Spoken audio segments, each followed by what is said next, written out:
my top 10 books of 2024. I have read roughly about 140 books this year. Most of them are going to be audiobooks, not gonna lie. I can listen at work, so there you go.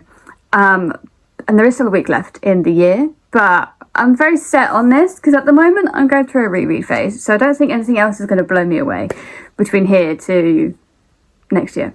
But I am going to give some honourable mentions. The mentions are, none of these are including rereads, because if these were the rereads, they'd all be on there, which would be The Whole Faith in the Fallen, all of Stormlight, and all of the Bloodsworn. So, also The Will of the Many, and Gideon the Ninth. Those are the books I've reread this year that would be on top of this list. Now, the other honourable mentions I am going to give is the books that didn't quite make the top 10 list. I could have done the top 20, but I just, no. Which is going to be The Blood Dim Tide by Stephen Aryan, which is book 2, and it's absolutely incredible, Justice for the Camels. The Doors of Midnight, which is, again, it's a book 2 in the series, and I just love the first Binding series so much, and I cannot wait for book 3. Silverblood Promise, which is really fun, like an Indian-esque Lies Locklemora kind of type fantasy, really kind of cool. He's a lovely guy as well. He's amazing. Dragon Rider, it has dragons. I'm gonna love it if it has dragons. Kagan the Damned, which it's a book that I've never laughed so much in my life. It's Kagan the Damned. Once a Monster, which is actually, the theme is like, it's a really nice story, but once you delve into the themes, it's just amazing. Dundercrawler Carl, again, I didn't think I'd like it, but I did. Jurassic Park, it has not dragons, dinosaurs. Me, dragons and dinosaurs. It's me. But those are the honourable mentions that just didn't quite get into the top 10 list. But number 10 on my list is going to be A House of Smoke and Moons. I read this at the right time. It was one of those books that I was going through a bit of a hard time, and this was just so found family, and I found it cozy. I don't think it's meant to be cozy. I spoke to Adrian Tchaikovsky, and said, it had some cozy vibes, and he looked at me like I was like weird. But it's a found family aspect of it. I'm not going to explain much about it, other than it's a group of healers working in an army. That's what I'm going to say, like magical healers. And the consequences and everything that kind of comes from that, which is really, really cool. Magic system's amazing. The characters in this is just so sweet. I love every second of it. This is a book 2. You can technically pick it up here, because I think they work as very, very well as standalones, but you kind of know a little bit. You get droplets of kind of what happened in the previous book, but I don't really think it spoils anything. Number 9, I just could not mention it. It's a Tainted Cup. This was just so much fun to read.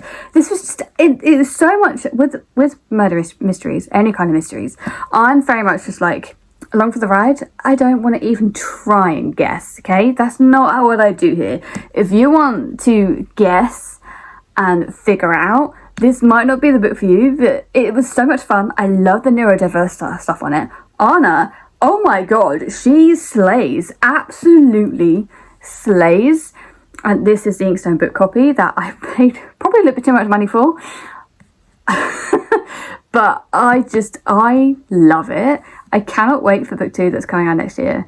And I know a couple of my friends are reading the ARC. I listen to this, and this is how I want to consume these books, is by audiobook. And it was just so much fun. I did it in a day. It was very much, I just wanted to have a fun book, and this presented itself, and I enjoyed myself immensely. Number 8, it is another book 2.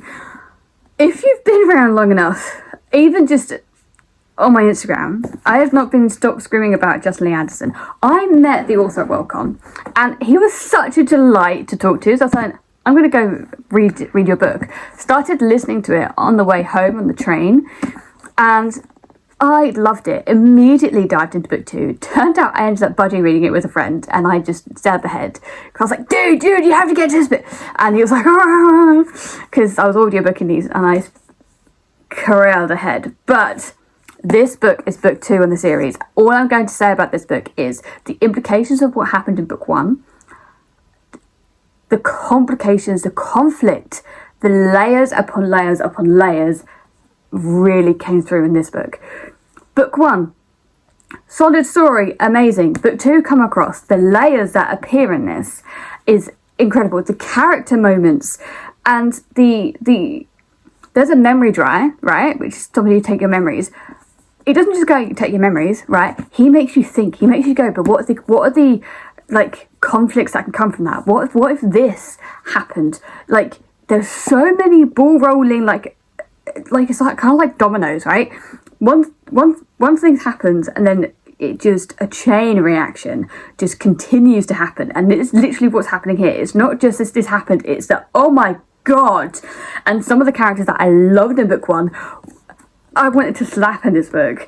I was like, holy shit, this is incredible. Book 3 is coming out next year, and I cannot for the life of me wait for it.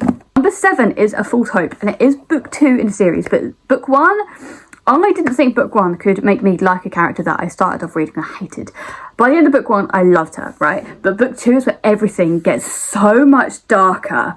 Like, it made me sit there and go, what have I just read, right? Not a lot of things bother me, but this was just absolutely insane. It was mental. It was, I had to take, not a break, but I had to take a step back and go, that character went through that, and very, very good implications on, there's a war going on, and things happen to characters, but they don't just get up and brush it off. There's an implication of somebody who's really, really suffering with PTSD, as the war is still going on. So he has PTSD during the war. He cannot leave the war. So he's still suffering through all of this in a horrific way, and more horrific things can keep happening to his character. And I'm like, Michael Shackle, man, why? You made me cry. It's just an incredible series. Do go read it. It was just absolutely amazing. Book 2 was my favourite out of the 3. But I did love them all, and they are so underrated. Number 6 is going to be The Dance of Shadows. Now, again, I did end up meeting the author for this after I read the book, and his little cute signing of it, Rogba Payne is just a lovely guy. Absolutely a lovely guy. But I absolutely adored this book. I'm not going to tell you too much about it. There's like a music side to it. It's very much the crows that appear, the everything that's going on. It's just amazing. I'm going to read it. Book 2 is coming out next year. It is absolutely incredible. Everybody just needs to go read this book. It is just, I don't know how to explain it without spoiling it too much. The audiobook was absolutely just amazing, but it's very much about Rumi finding his own journey, finding his own inner strength, and realising that everything is not as it seems. That is the basic I can kind of give to this. And book 2, cannot wait. It wouldn't be me if I wasn't going to mention the Grace Kings. This book took me by storm. I'm planning to read the other Grace Kings books in the Dandelion Dynasty next year, and it's going to take over me again. People said this book was not the best. They said, oh, you can always skip it to go to book 2, which I can't see the point. They said, I've written like a textbook. I still screamed. I still cried. I was screaming into the void about the Grace Kings. It top tier, 5 out of 5. Absolutely amazing. If you like Game of Thrones, you need to pick up the Dandelion Dynasty. This, like, I'm not just saying, like, oh, you know, how everybody says it's like a Song of Ice and Fire. This really is like a Song of Ice and Fire. Just read it. Just read it. A lot of different change of clothes. Our past mayor did not forget to put a book in. No. Don't talk about it. But my number 4 is going to be Dance of Shadows. Have I finished it yet? Technically, no. But from the rate it's going, and I am going to finish it within a year, it's going to be in my top. It's just going to be my top 10. It's fucking Gourav. He just has me by a chokehold. And I've been laughing through this book and horrified. You think Sons of Darkness is dark? Wait till you read this. But the women in this slay. Even better than Sons of Darkness. So for that alone, I'm like, it's in my top 10. Why is there so many book 2s in my top 10s in a year? Who knows? But The Dance of Shadows kind of takes place alongside part of Sons of Darkness through the in like so many months, like after the Sisway May, I can't say, I'm sorry, I'm butchering this. After the thing they do to earn the hand of a fair maiden to the last ending battle, that's where this whole book takes place on, and I am living for it. That's all you gotta know. So, number four, Stars and Shadows. Then I did a read-along with Hardy's books, and the most intimidated book I've ever read. This, Jonathan Strange, Miss Norrell. This is as big as the White Kings. But the thing is with White Kings, it's pure fantasy.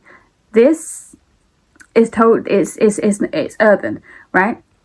It is fantasy, but it also is set in like Victorian London.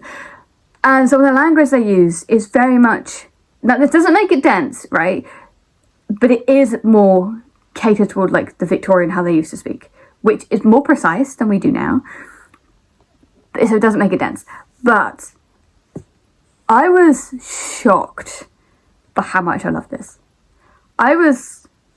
There was me and Laura from Hardy's books were literally screaming in the chat together because I was like, dude, and she was like, I know, and I was like, oh my god, about certain aspects that just happened in this book, and I was like, oh my god, what's happening? What is happening?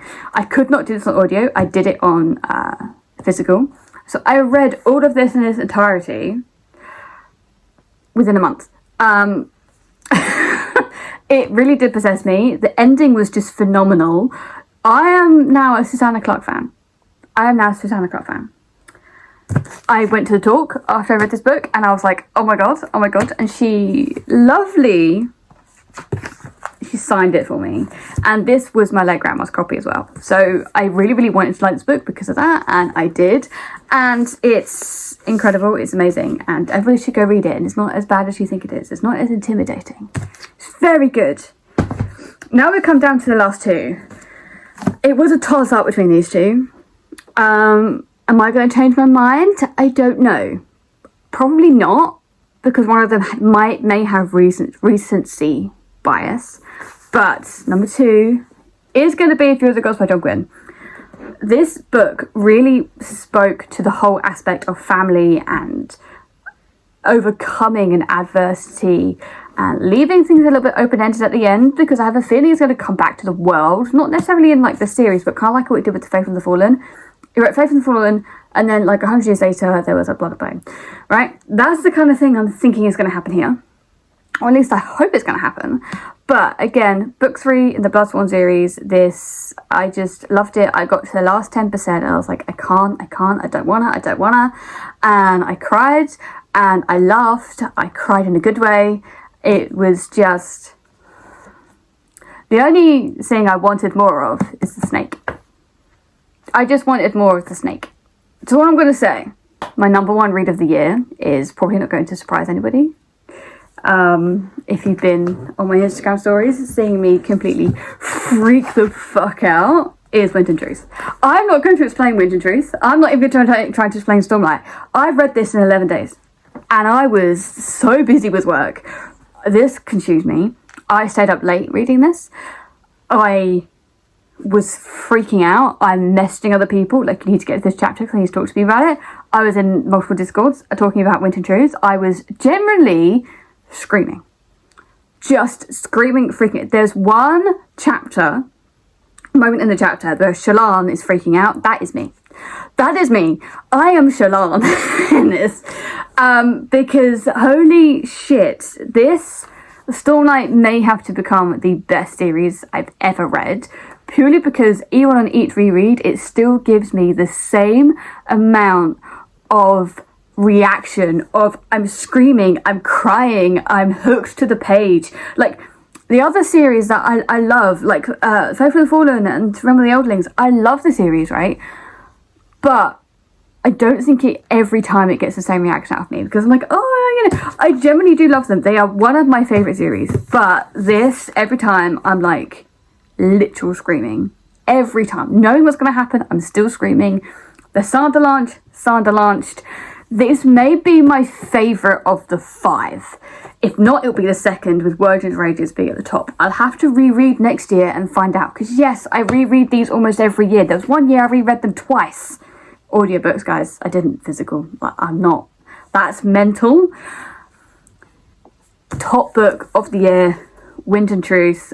I am dying to dive back into the Cosmere on a reread next year, picking up the books that I haven't read, like Elantris, Emperor's Soul, and I will salivate, beg, and be literally dropping everything and running as soon as another Cosmere book drops from Brandon Sanderson.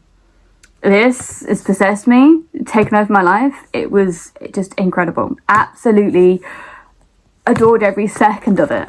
Every second. So if you have read Wind and Truth, feel free to talk about it, not in the comments below. Come find me on Instagram, there's not a problem, and we can just talk about Wind and Truth together, because I finished this over a week ago and I'm still in awe. I am so emotionally damaged from this book that I cannot go back and reread yet, because I'd be like, I'd just be floods of tears, right? I just can't. So, but those are my top 10 books of 2024. I'm hoping next year is going to be an amazing year as this year was. And let me know, do you have any top 10 books that are similar to mine? Or, you know, discuss it all down below. And I will see you next year. Welcome 2025.